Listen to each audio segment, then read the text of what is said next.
Traders, this is the futures update for Sunday on the 26th of November. Sunday night, of course, the futures open mildly red, and we're getting redder as I'm covering this. So let's look at levels. First level is 4554, which is where we've had longest tails. Those are the buyers, and we had long tails on the selling side before that. So looks like a demarcation zone. It's also some sort of a target based on Fibonacci retracement levels. Now, below that, 4546 and 4538 would matter to me. So these are levels that might be important. In fact, 4546 might be the most significant one. So let's see if we get there before the market opens or by the morning. And it is a tradable thing. So if I'm short, I'm looking for a bounce here. If I'm looking to short, I would short this bounce and see if I can ride it down. So for those of you who are active right now and bounces probably will lose steam, and you might end up with something like this. If I wanted to get long, I would get long in the zone down at the 4546 area to see if I can get a more significant bounce. There are buyers here, so the bounce should come. How big it is the question there. If I'm short, if I sell the contract on the way up, and they take out these prior fails, it's a completely different ballgame. Now, the breakout was not that big anyway. They kind of ruined it with the reaction to whatever happened there. I think it was an auction of sorts. Below that, we do have more levels, but let's stick to these levels right here. All right, so that's the ES. Let's look at the NQ. The support zone, they're in it already. Them losing 15,981 says that they are selling rallies, maybe all the way to 15,920. There is a buyer at 940, but 920 looks like a better buyer. Look at these levels down here. Also, this looks like a prior breakout. So we do have a support zone, and you can take the edges of that one wild candle to be that zone. So short the rallies, and if you want to remain short the NQ until they get to those bottoms at 15,920, 930, then that's up to you. So sell the rallies for now until they hit a good base. A better base below that would be the 15,830. Anything below 840, 15,840. These levels right there. Okay, let's go to the RTY, which is the small caps. If you watched my strategy video, you know that the RTY is what I'm looking to track this week. And, there's more on the line for the whole market, but with the success of the RTY. For now, 1816 looks like a pretty good trigger higher. 1817 actually. So not this one, but that one. And we might challenge the 1838. Okay, so 1816.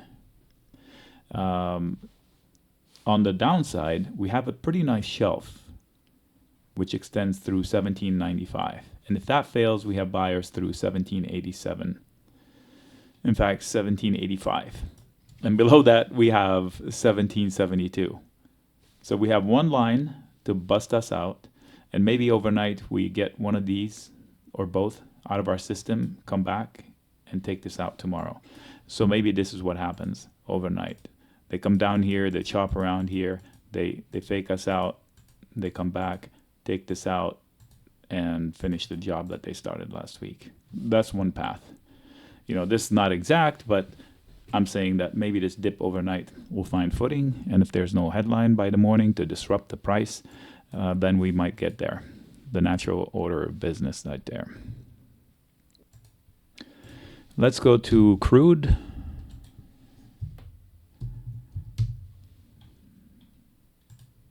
So on to crude oil, and my opinion on this one. I'm really scared about the longs here. This is eerie, this thing here. I put it there because that's what's happened before. Let's see if they skid down from losing the level of 75.3.4. If they don't bounce, if they don't recover 77 or higher, they're liable to come down and test the support around 73.60 or 70.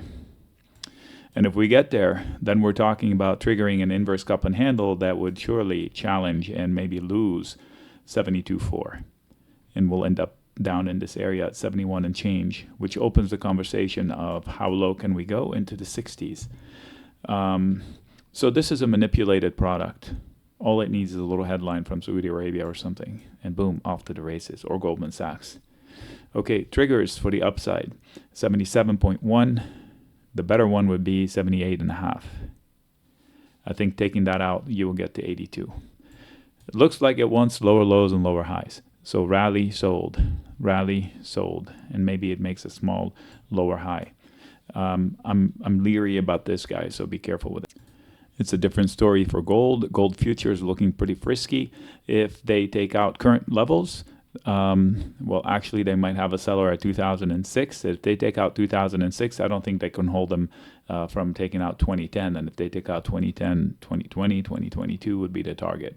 I think they would do better dipping one more time, but it's pretty exciting being long this guy. Now, if we look to silver futures, they have already broken out, and I may have missed reloading, which is fine. I caught a nice rally, and now it's on to older levels. Okay, so maybe we missed the entry, but that's fine. I'm not going to chase it here. Gold hasn't broken out, so maybe this one slips down one more time. So I'm gonna one more time. I'm gonna put the alert down below, see if I'll get the guts to reload lower.